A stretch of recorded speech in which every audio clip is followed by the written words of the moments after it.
Какой тебе дали срок? Вечность. Это долго. Что ты такого мог натворить?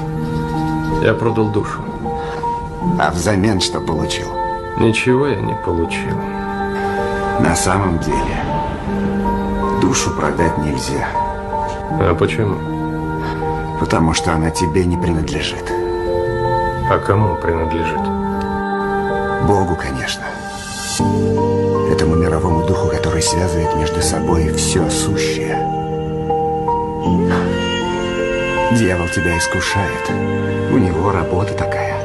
Но в конце концов ты поймешь, кто ты и что ты, и зачем ты живешь. Конечно, ты будешь совершать ошибки, это неизбежно, но ты найдешь правильный путь, если